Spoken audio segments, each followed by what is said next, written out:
8 de la mañana con 6 minutos, 8 con 6 minutos, en Punto Noticias, primera emisión. Tenemos el agrado de saludar con Matthew Licuán, politólogo, como ya lo habíamos anunciado. Gracias, Matthew, por estar con nosotros. Buenos días, bienvenido. Le acompañamos a Alexis Moncayo, quien le habla, Licenia Espinel.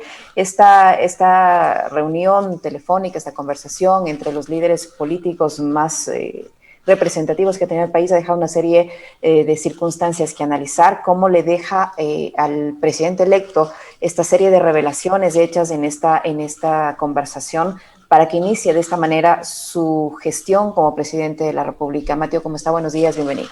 Bienvenido, Mateo. Buenos días. Bueno, primero, gracias por la invitación. Un gusto estar con ustedes de nuevo. Yo creo que antes no es tanto esta conversación, sino lo que pasó en la Asamblea y también lo que viene pasando desde unas semanas. Primero, hay que decirlo, el presidente Lasso llega con una cierta fragilidad, ¿no? No hay que olvidar que en la primera vuelta pasa justo a la segunda vuelta con solo un 17% de los votos totales, ¿no? Y además en la segunda vuelta gana, pero no es que gana con una enorme diferencia primero, y además siempre hay que recordar que gana con menos votos que él mismo obtuvo en la segunda vuelta de 2017. Lo que quiero decir es que el presidente Lasso llega con una cierta fragilidad. No es que hay un apoyo fuerte a su programa, a su plan de gobierno y a él mismo, sino también hay que analizar que finalmente en esta segunda vuelta lo que jugó mucho fue el anticorreísmo, ¿no? Más que un apoyo a Lasso. Y además, con esto habría que ver cuál fue el apoyo real del Partido Social Cristiano en las elecciones.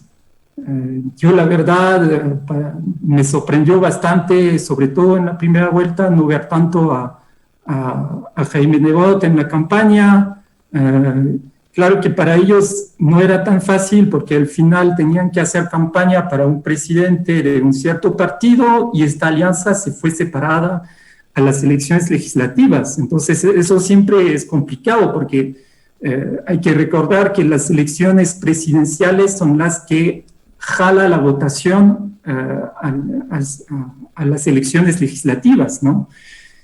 Entonces, bueno, tiene un pequeño bloque, el más chiquito, 12 asambleístas. Se ve que hay problemas digamos, dentro de las derechas para conformar primero las autoridades y las comisiones. Y yo creo que Lasso lo que está haciendo finalmente es una continuación de su propia campaña de segunda vuelta, ¿no? Finalmente se está aliando con los instrumentos políticos que, según él, han tenido más apoyo en primera vuelta, ¿no? El Pachacutic y la Izquierda Unida. Y vimos ya en la segunda vuelta que retomaba algunos temas como derechos de las mujeres, como el tema ambiental. Vimos en la campaña que firmaba todo lo que le pasaba delante de las manos, todo tipo de apoyo. Y entonces yo creo que está retomando eso sabiendo, yo no creo que esta ruptura es por los medios de comunicación o por los opiniólogos, sino que está bien calculada. Es decir, finalmente, el Partido Social Cristiano, mal que mal, va a votar a favor de sus proyectos de ley. Tienen la misma ideología, entonces no es una ruptura ideológica, ¿no? Claro, van a tener unos problemas para la repartición de los cargos, pero eso, bueno, eso se puede resolver fácilmente. Mientras que finalmente por otro lado, lo que hizo, creo, en la Asamblea es acoger a una gran parte de los asambleístas independientes, entre comillas, porque no son independientes, vienen de una organización política, solo que están sueltos porque no tienen más coidearios de su organización en la Asamblea. Pero entonces se asegura una parte de la votación de estos independientes y además intenta jalar hacia él a la ID y a Pachacutic. Entonces yo creo que habría que ver las consecuencias. Los primeros días en la Asamblea, cuando no hay mayoría absoluta de un partido, siempre son complicados porque hay que repartirse, bueno, las autoridades, el CAL, pero también las comisiones, que a la asambleísta quiere estar en todas las comisiones y eso no es posible. Entonces, digamos, no es tan una sorpresa, ¿no? Es también yo diría, una manera de hacer política que es bastante común, que es finalmente y eso en todo el mundo, hacer alianzas en el cuerpo legislativo, que es un cuerpo que debería tener representatividad de la sociedad y que normalmente es el cuerpo que asegura una cierta democracia, ¿no? Matthew, a ver, yo coincido en este tramo de la respuesta que le has dado a Licenia con respecto de, sobre todo, las dudas que me genera la ruptura entre Creo y PSC y Lasso y Nebot, ¿no? Es, digamos, también la política ahora con las redes sociales, con la mediatización, gana mucho de teatralidad, ¿no? Entonces vemos a los grandes líderes de los partidos políticos peleándose, y el uno que es el virrey de Guayaquil y el otro que es el presidente de la República. Pero yo también creo que es una ruptura coyuntural y que tiene que ver únicamente con la repartición de espacios en el Parlamento.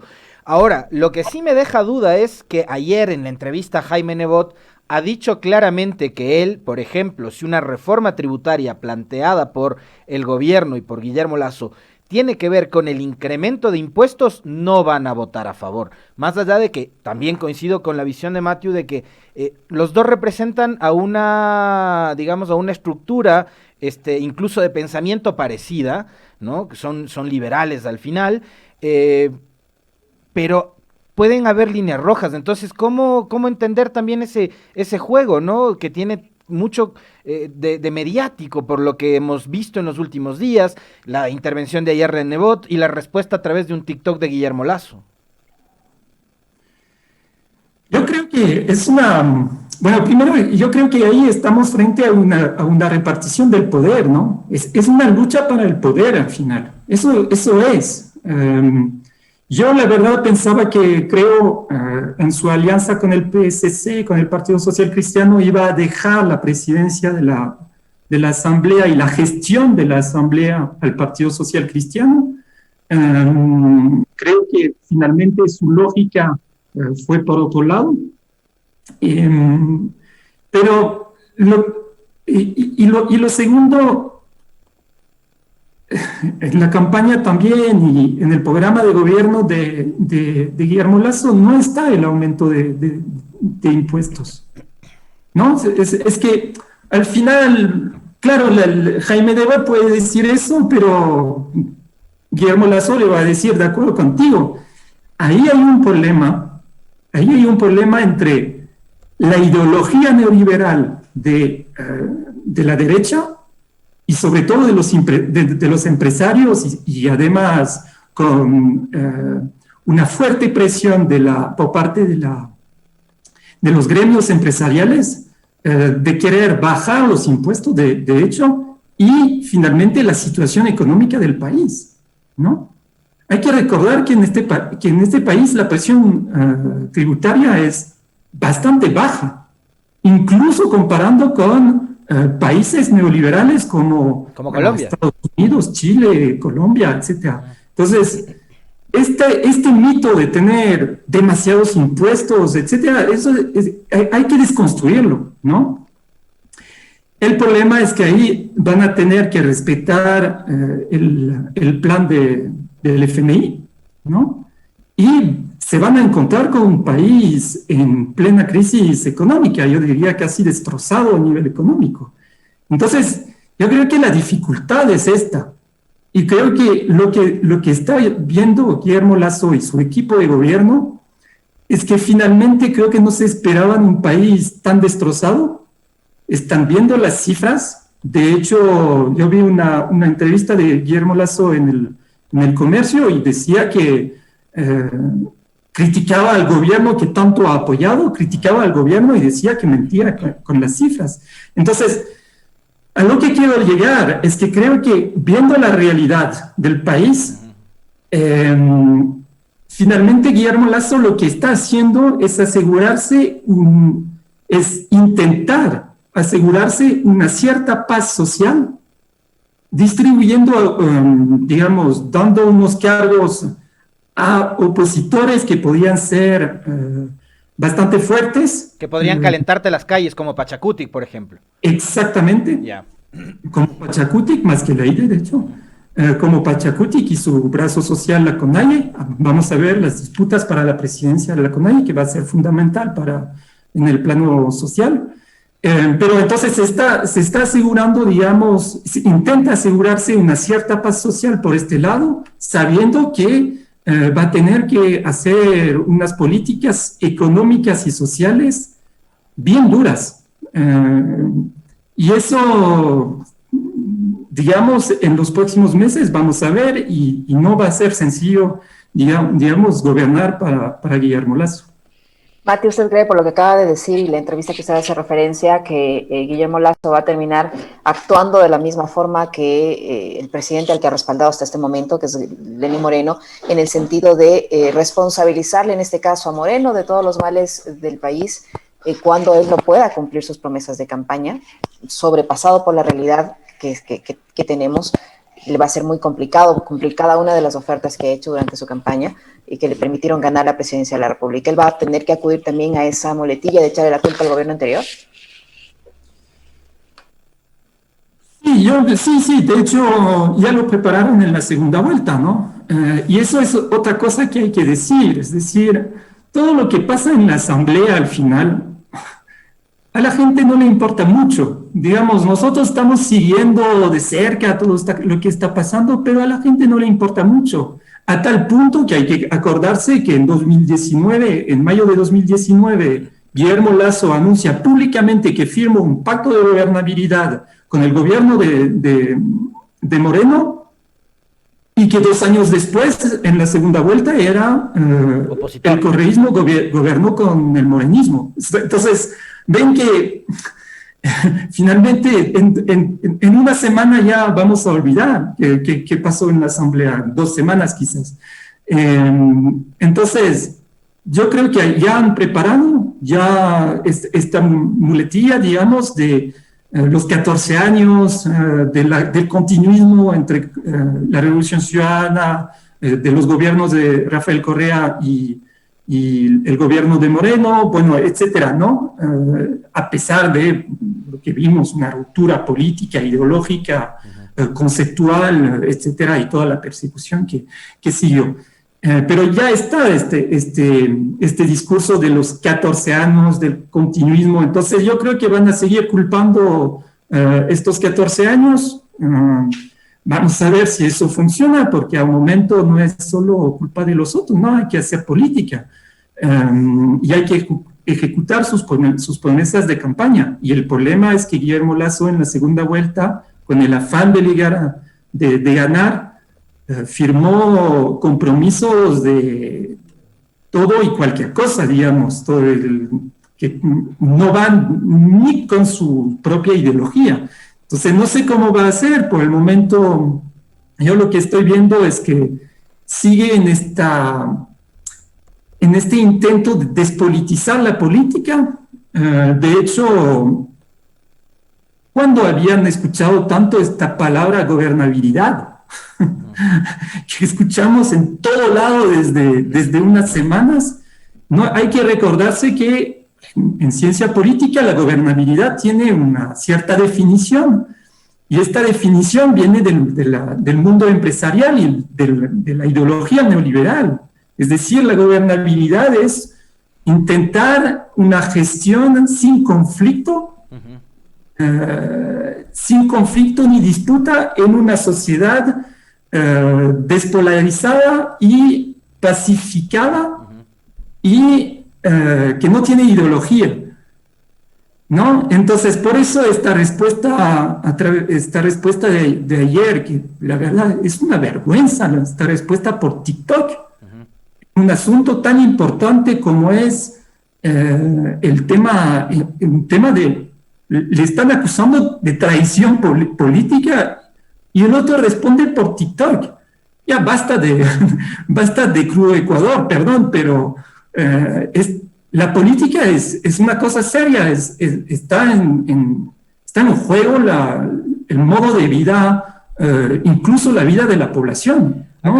Acabas de decir, Matthew, algo que yo quería consultarte, y es tener una sociedad que no esté polarizada.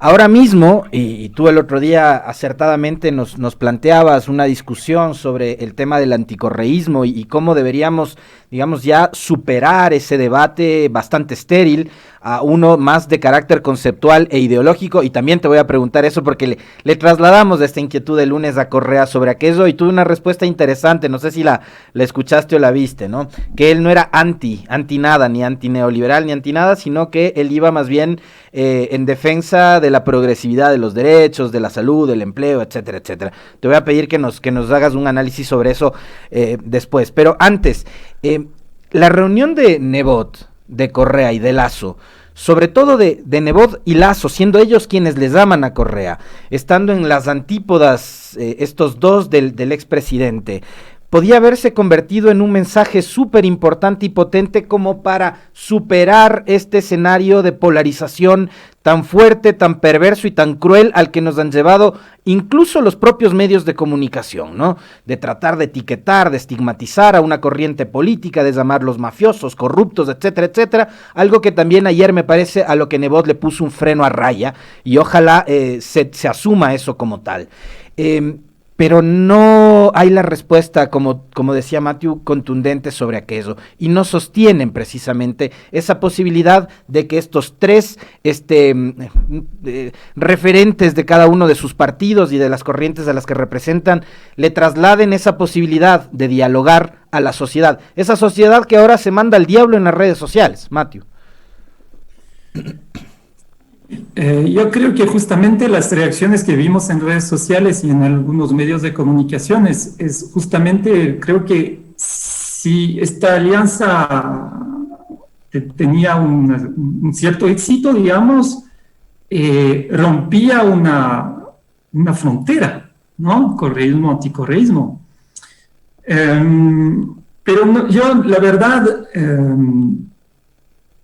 creo que no veo cómo hubiera podido ser posible tampoco esta alianza. Es decir, a un momento, tú no haces alianza para solo repartirte los cargos en el CAL, porque la presidencia de la Asamblea es algo fundamental. Y el CAL es algo importante dentro de la Asamblea, y es el segundo poder del Estado. Es decir, imaginemos... llegaba un presidente o una presidenta de parte del bloque de la Revolución Ciudadana, ¿qué pasaba? ¿Iban a aprobar el programa de Guillermo Lasso? Es que al momento no es solo una cuestión, la política es ideología, la política es conflicto, la política son peleas sobre diferentes maneras de ver la sociedad, de pensar los modos de vida, etcétera, etcétera. Entonces, ¿Cómo se puede hablar de dar cierta gobernabilidad? ¿Pero gobernabilidad de qué? ¿Con quiénes? ¿Defendiendo cuáles intereses? Bueno, es que esa es la discusión. Yo no veo, solo nos estamos repartiendo los cargos para dar una cierta gobernabilidad, pero voy a ir hasta lo extremo. unos comunistas van a dar una gobernabilidad a unos fascistas. No, es que no estoy diciendo que eso iba a pasar, pero me parece que no hay eso en tanto eso aquí, pero lo que estoy diciendo es que no, la Asamblea tiene un rol importante de legislación y esta legislación se hace a partir de ideas políticas, de una manera de ver el mundo, de una manera de pensar la sociedad, de una manera de pensar los conflictos, ¿no? Y por eso justamente es político, no como leía en las redes sociales de uno que quería que solo haya abogados en la Asamblea. De hecho, como si los abogados no tuvieran ideología política. Bueno, pasamos. Pero la cosa que quiero decir es que esta repartición de cargos quiere decir algo a nivel político. Y yo no veía esta alianza, no veía como la Revolución Ciudadana con su discurso y su práctica en la legislación anterior antineoliberal, cómo iba a poder ayudar a ejecutar el plan de gobierno de Lasso. No me pasa por la cabeza. Entonces yo no creo que la salida de la frontera correísmo-anticorreísmo debe pasar por derecha, sino repolitizando justamente esta frontera izquierda-derecha y repolitizando justamente toda esta disputa política. Me olvidé una idea. Y por lo que decía Correa, deja de ser de izquierda, Matthew, porque esa declaración también ha generado alguna polémica, sobre todo en los académicos que están vinculados con la tendencia, ¿no? Cuando Correa dice, yo no me considero antineoliberal ni anti nada, o sea, porque yo lo que vi fue una declaración más política diciéndole al país, ya basta de ser antis, o sea, puedes ser de izquierda o puedes ser de derecha sin necesidad de ser anticorreísta, por ejemplo. Sí, pero el expresidente Correa lo que hizo, respondiendo a tu pregunta, no respondió, pateó la pregunta y no respondió. Se fue por las ramas diciendo no hay que ser anti, etcétera, y que al final dijo no soy anti-neoliberal, pero estoy en contra del neoliberalismo. Bueno, entonces, ok, no hay que pensar solo la política desde lo anti. Eso sí es verdad y es un problema a veces desde las izquierdas que tenemos, es que finalmente sabemos en contra de lo que luchamos, pero necesitamos desarrollar alternativas. Y las alternativas no son solo programas políticos, sino también alternativas discursivas, ¿no? Yo creo que para luchar contra el neoliberalismo no es solo un tema económico, un tema social, es también un tema cultural y un tema de discurso. Lean bueno, ustedes que son parte de medios de comunicación, son periodistas, generan opinión. Entonces, las personas que generan opinión en este país, la gran mayoría son neoliberales y difunden siempre estas ideas de justamente, incluso estas ideas antipolíticas, ¿no? Y eso es preocupante. Hay que hacer finalmente volver a que la política sea algo fundamental. Porque si nosotros no nos ocupamos, si nosotros como ciudadanos, ciudadanas, no nos ocupamos de la política, hay otras personas que lo hacen, ¿no? Y que lo hacen para defender sus propios intereses, ¿no? Entonces, atrás de este discurso de despolitización, la política es sucia, solo es corrupción, todo lo que escuchamos desde unos meses y que pegó bastante en la campaña presidencial, es finalmente intentar despolitizar unos problemas y unas problemáticas que son fundamentales en la vida cotidiana de la gente. Y yo creo que justamente esta frontera, correísmo-anticorreísmo, que fue bastante útil para el correísmo también, y que es súper útil para el anticorreísmo, se debe dejar a un lado, porque impide pensar seriamente la política en este país y las problemáticas políticas que hay atrás. Es decir, ¿cómo se va a arreglar la crisis económica? ¿Cómo se va a arreglar la crisis sanitaria? ¿Qué va a ser nuestra vida, inmediata, porque la pandemia sigue y va a seguir unos meses todavía? Espero no más.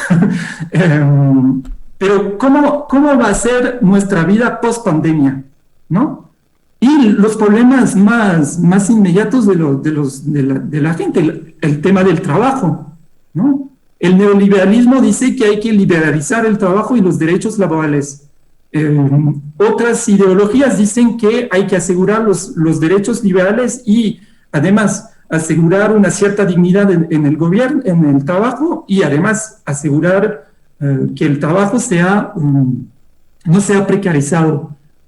Esas son dos visiones de la sociedad diferentes y eso son ideologías políticas, ¿no?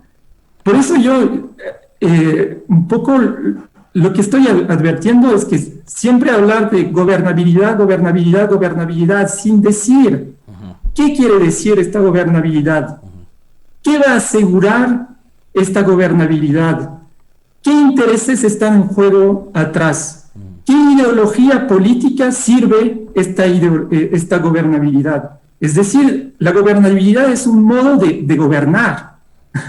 Es una gestión del gobierno, es una gestión política que tiene un sentido político atrás y que tiene consecuencias en la vida de la gente y en la vida cotidiana de la gente. Queremos agradecer a Matthew Lecuan, politólogo, por este interesante diálogo que nos ha permitido un poco entender estas maniobras políticas. Gracias, Matthew. Muchas gracias, Matthew.